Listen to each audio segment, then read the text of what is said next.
አስቀምጦ አሳልፎ ለአረቡ እንደሚሰጣቸው ነገራቸው። እባክህ የሚቆጭህን ነገር አታድርግ፣ ያመጣኸኝ እኮ ሊዱን ነይ እያት እናምጣት ብለህ ነው፣ ለምንድነው እንደዚህ የተሳሳተ ነገር የምትሰራውም ብላ አስጠነቀቀችው። እሱ ግን የወሰንኩት ስለሆነ ምንም ማድረግ አይቻልም፣ እዛ ከሄድሽ ግን አመልሽን እንድታስተካኪ እንዳታስቸግሩም ብሎ እነግሯታል። ገንዘብ ከሆነ የምትፈልገው ወንድሜ ይሰጥሃል፣ እባክህ ከዚህ ልቀቀኝ ልሄድም ስትል ሊዲያ መልሳለታለች። ደመቀና ንጉሱ መንገድ ላይ ተቀምጠው እስካሁን ፈለግናቸው፣ ከእንግዲህ በኋላ የራሳቸው ጉዳይ እራሳቸው ይፈልጉ ብሎ ደመቀ ለንጉሱ ይነግሯል። እስካሁን ድረስ ለፍተን እንዴት ነው በመጨረሻ እንደዚህ የምናደርገውም ብሎ ይነግረዋል። አላውቅም፣ ከዚህ አካባቢ ጥፍት እልም ማለት ነው የምፈልገው ብሎ ደመቀ ለንጉሱ መለሰለት። ባርኮቴና ዴፍ በጣም ተናደዋል። ፍቅርን የዚህ ስራ አንቺም ካለሽበት እገልሻለሁ ብለው ሁለቱም አስጠነቀቋል። ፍቅር እየተርበተበተች ትገኛለች።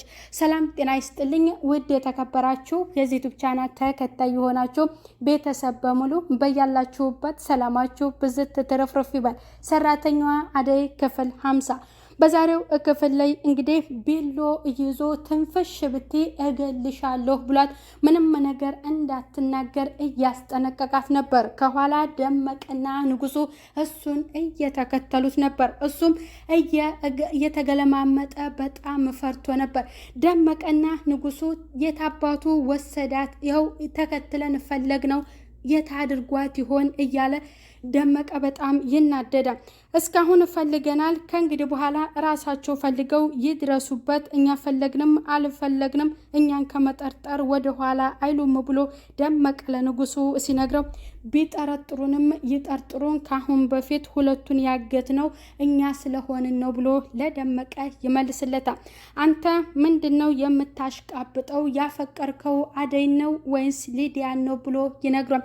እኔ አደይ እንዳታሰብና እሷ ስትጨነቅ ማየት ስለማልፈልግ ነው እንጂ እሷን መቼ አፈቀርኳት ብሎ ለደመቀ ይመልስለታል። እሺ እንደዚያ ከሆነ አንድነት ጥገኝነት ጠይቀን ለምን ሄደህ እዛ አትቀመጥም ብሎ ለሱ ይነግሯል።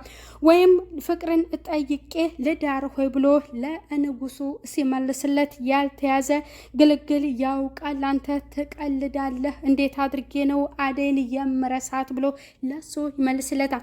እስካሁን ፈልጊያለሁ፣ የራሳቸው ጉዳይ፣ አንድ እውነት ግን እንዲያውቁልኝ የምፈልገው እኔ እንዳይ አይደለሁና እኔን እንዳይጠረጥሩኝ ነው ብሎ ጥሎት ይሄዳል። ቤዛ ወደ ፍቅር ጋር እትገባና አንቺና ናኦል እንዴት ነው የተዋወቃችሁት ብላ ለሷ ጥያቄ ትጠይቃታለች። ያው ጓደኛዬ ነዋ ብላ ትነግራታለች። እኔ ግን ሳስበው የኔና የአንቺም ችግር እኩል ተመሳሳይ ይመስለኛል፣ ለብቼ የምችለው ነገር አይደለም፣ ሁለታችንም የጋራ እንሆንና የሱን ነገር እናስወግደው ስትል ለፍቅር ትነግራታለች። እሱ በጣም ከባድ ሰው ነው፣ አታውቂውም ማለት ነው፣ አሳልፎ ለባለ ሀብታም ይሰጠናል፣ እምቢ ካልነው ደግሞ ይገለናል ስትል ለሷ ትመልስላታለች። ግን እዚህ ጋር አንቺ የምታውቂው ነገር አለ ወይም ብላ ፍቅር ትጠይቃታለች። ሁሉንም ነገር እኔ አውቃለሁ ብላ ቤዛ ትመልስላታለች። እና አሳልፎ ሰጥቷታል ማለት ነው ሊዲያን ብላ ስትጠይቃት ለፍቅር እኔም እንደዛ ነው የሚመስለኝ ብላ ትነግራታለች። እሺ ሞታ ይሆን እንዴ ብላ ስትጠይቃት እንግዲህ እዚህ ጋር ቤዛ እውነቱን ስለምታውቅ መረጃም ይዛለችና ያንን መረጃ ታሰማታለች ለፍቅር። እንደዚህማ ከሆነ በጣም አሳልፈን እሱን ማስያዝ አለብን፣ ይሄንን ለባርኮትና ለዴቭ ማሰማት አለብን፣ ጥሩ መረጃ ይዘሻለም ብላ ለሷ ትነግራታለች። ቀጥታ ለባርኮቴ ስልክ ትደውልለታለች። ባርኮቴና ዴቭ ውጭ ላይ ተቀምጠው ምን አዲስ ነገር አለ ብሎ ዴቭ ለባርኮቴ ይነግሯል። እንደ ነበረ ነው፣ ምንም አዲስ ነገር የለም እያለ እያወራ ቤዛ ስትደውልለት ለምን በስልክ አትነግሪኝም ያለውን ነገር ብሎ ለቤዛ ሲጠይቃት ቤዛ ደግሞ ወደ ቤት እንዲመጣ ነው የፈለገችው። ባርኮቴ ወደ ቤት ከመጣ በኋላ የእሷ የፈለገችውን ነገር የጠረጠረችው ናኦልን አሳልፋ ለሱ መናገር ነበረ።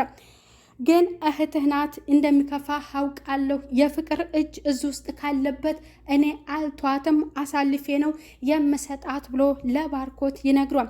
እኔም የእሷ እጅ ካለበት በውሳኔ እስማማለሁ ብሎ ለዴቭ ይመልስለታል። እንግዲህ እዚህ ጋር ሁለቱ የጠረጠሩት ናኦልን እንደሆነ ለዴቭ ይነግሯል።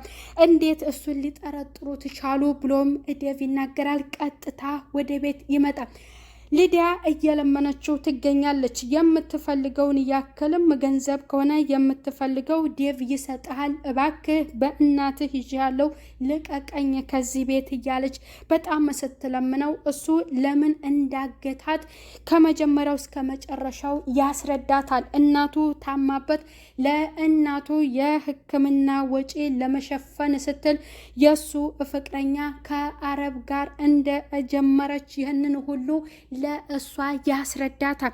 እና እሷ አሁን እሱ ጋር ነው ያለችው። እሷን ማግኘት ስለምፈልግ ነው እናንተን አሳልፌ የምሰጣችሁ። ከኮሌጅ አካባቢ 30 ሴቶች ለእሱ ሰጥቻለሁ ብሎ ይላታል። ቆይ እኔ የምለው በጣም ጨካኝ ነው። 30 ሴቶችን ወስዶ ምን ሊያደርጋቸው ነው ብላ ትነግረዋለች።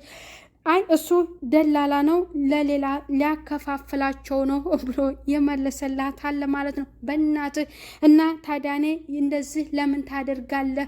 የእሷን ለማዳን ብለህ እኔ መስዋዕት መክፈል አለብህ ወይም ብላ ተናግረዋለች። እንግዲህ የወሰንኩት ውሳኔ ስለሆነ ምንም ማድረግ አልችልም ብላ ይመልስላታል እሱ። ቆይማ ለምንድን ነው እንደዚህ አይነት ስራ የምትሰራው? እንዴትስ ይህን ስራ አመጣኸው? ብላ በደንብ ትጠይቀዋለች።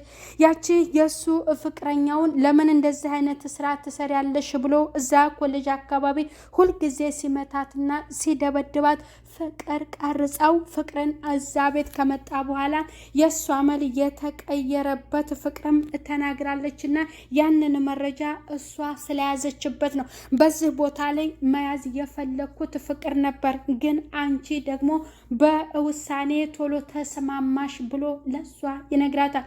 እኔ ምንም በማላቀው ጉዳይ እንዴት እኔን አሳልፈ ትሰጠኛለህ? በዚህ ጉዳይ ፍቅር አለችበት ወይ ብላ ስትጠይቀው ፍቅር የለችበትም፣ ግን ያንን ቪዲዮ ይዛብኛለች፣ አሳልፋ ልትሰጥብኝ ነበር። የምወዳትና የማፈቅራት ለኔ ብላ ብዙ ዋጋ የከፈለችልኝ እሷን ማግኘት ስለምፈልግ ነው እናንተን የምሰጣችሁ ብሎ ለሷ ይነግራታል። በጣም ታዝንበታለች። እንዴት እንደዚህ ታደርጋለህ? እሷን ለማግኘት ብለህ እኛን እንዴት አሳልፈ ትሰጣለህ? እባክህ ልለምንህ እያለችው ስትለምነው እሱ ግን በጭራሽ ምንም ሊገባው አልቻለም። የወሰንኩት ነው አለ።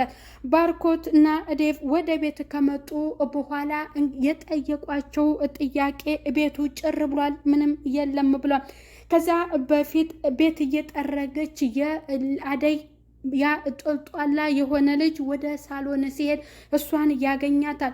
እሷ ደግሞ ጠርጥረዋለች። እንዴት ነው የጠረጠረችው? ስልክ ሲያወሩ ሁሉንም ሚስጥር በር ጋር ቆማ አዳምጣለች እና በጣም ደነገጠች። እቤት ማንም የለም ወይ በማለትም ይጠይቃታል። እሷ አሉ የሉም እያለች በጣም እየተርበተበተች ነበርና ስልክ ለማውራት ካጠገቧ ሲሄድላት ሮጣ ትሄድና እገባበት ክላስ እሱ ላይ ትዘጋበታለች። ክፈቺ እባክሽ ብሎ ይነግራታል። እውነቱን ካልተናገርክና የት እንዳደረካት ሊዱን ካላመጣሃት አትወጣትም፣ ለፖሊስ ነው አሳልፈን የምንሰጥህ እያለችው ስትነግረው እሱ ደግሞ እኔ ካልደረስኩላት ሊዲያን ይገሏታል፣ እባክሽ ክፈችልኝና ልሄድ፣ ካላመንሽኝ ነይ አብረን እንሄድና እናንጣት ብሎ ለሷ ይላታል። እሺ እንደዛ ካሰብክ ብላ እሷም ተከትለው ስትሄድ አብሮ እዛ ከደባለቃት በኋላ እሰይ መጣሽልኝ ብላ ሊዲያ ትደሰታለች። አብረው እንደሆኑ ያሰበውን ሀሳብ ሲነግራቸው በጣም ትናደዳለች። እዚህ ያመጣኝ ሊዱን እናምጣት ብለህ አይደለም ወይ? እንዴት እንደዚህ ታደርገኛለህ? የሚቆጭህን ነገር እንዳታደርግ ብላ እያስጠነቀቀችው ስትነግረው እሱ ደግሞ በወሰነው ውሳኔ ላይ ምንም አይነት ምሕረት እንደማያደርግላቸው ይነግራቸዋል። ተነሽና ታጠቢ በኋላ ይመጣል በማለት ለሷ ይነግራታል። ግን እንዳታስቸግሪው እያለ ለሷ ይነግራታል። በጣም ነው የተናደደችው። እኔንም እሷንም አሳልፈን እንደዚህ አይነት ርካሽ ቦታ ላይ ለምን ትወስደናለህ? በማለትም በጣም ሊዲያም ሆነ ይችኛዋ ትናደዳለች በጣም ፍቅር ተንኮለኛዋ ማንን ወደ ደመቀ ጋር እየሄዱ ከባርኮቴ ሚስት ጋር እሱ ሲፎግራት ስራ ፈት መንገድ ልቀቅልኝ ብላ ትለዋለች። መንገድ እዚህ ላይ ከምትዘጋ ለምን ሄዳችሁ ሊዱን አታመጧትም? ወንድ ከሆናችሁ ስትል ትነግረዋለች። አንቺ እኔ ናፍቄሻለሁ ማለት ነው፣ እንደናፈቅኩሽ ያስታውቅብሻል እያለ ለሷ ሲነግራት እኔ ነኝ ወይ አንተን የምናፍቀው እያለችም ለሱ ትነግረዋለች። ከምን አይነት ሰዎች ጋር ነው ያመጣሽኝ ብላ የባርኮቴ ሚስት ስትቆናደፍ፣ ይቺ ደግሞ ምን ትመስላለች ባህር ዛፍ በማለት ለሷ ሲመልስላት አንተ የሆነ ችግኝ ብላ ደግሞ እሷም ትመልስለታለች። በዝነ አጮልሻለሁ ብሎ በጣም ይናደዳል። በኋላ ሁለቱም ጥለውት ይሄዳሉ። ቆይ እኔ የምለው ከዚች ጋር ምን አይነት ጓደኛሽ ናት? ምንሽ ናት ደግሞ ይቺ ብሎ ለፍቅር ሲጠይቃት የባርኮቴ ፍቅረኛ ናት ብላ ትነግሯለች። እሱ ደግሞ ስንት ፍቅረኛ ነው ያለው? በባለፈው ከአደይ ጋር አይቸው የለም ወይ ብሎ ሲናገር የኔ ወንድም ነው ወይ እንደዚህ የሚያደርገው ብላ ለእነሱ ትናገራለች። የባርኮት ሚስት ወደ ኪችን ትገባና አንቺ ዝርክርክ የሰውን ባል ለምን ታማግጫለሽ ብላ እሷን ስትላት አደይን እኔ የማንን ባል አማገጥኩኝ? እኔ እስከ ዛሬ ያከበርኩሽ የባርኮቴ ሚስት ስለሆንሽ ነው ብዬ ነው እንጂ እሱም ብዬ ነው እንጂ ላንቺ ምላሽ አጥቼልሽ አይደለም ስትል ለሷ ትነግራታለች። ቆይ ላንቺ የልብ እየሰጠሽ ማን ነው እንደዚህ ያጠገበሽ ብላ ስትናገር ፍቅር እሷን እየጠራቻት ወደ ኪችን ስትገባ ይቺን ሰራተኛሽ ጠገበች ብላ ትነግራታለች። እሷን ያጠገቧት ባርኮቴና ዴቭ ናቸው መስተል እንዲሁም ልኳን ስጫትም ብላ ለፍቅር ትነግራታለች። እንደምታደርጋትም እና በእሷም ላይ ተንኮል እንደምትፈጽምም ትመልስላታለች። በዛም ትደሰታለች። ለምለም ወደዛ ቤት ስትመጣ ሰላምታ ታቀረበች በኋላ ቤት አደይ የለችም። አደይ የት ሄዳ ነው ብላ ወደ ክላሷም ገብታ ስትፈልጋት የለችም።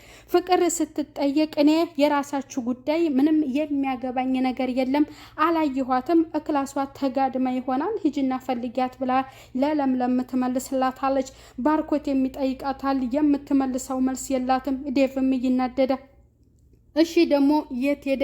እቤት መጥቶ ነበር ወይ? እቤት መጥቶ ነበር ማለት ነው እና ወይኔ እህቴ እያለ ዳግመኛ ደግሞ ችኛዋ ስለተጨመረችበት በጣም ተናደዋል።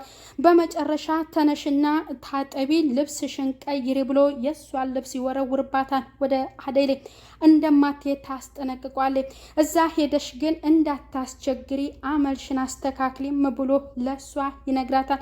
ተው ግን አሳልፈህ አትስጠን፣ ተው ይቆሽሃል፣ ተው እንደዚህ አይነት ቆሻሻ ቦታ አታውለንም ስትል ተነግሯለች ሊዲያ። እሱ ግን የወሰንኩት ሁለቱን አዘጋጅቼልሃለሁ የብሌንን ድምፅ አሰማኝ ብሎ ስልክ ደውሎ ያናግራል።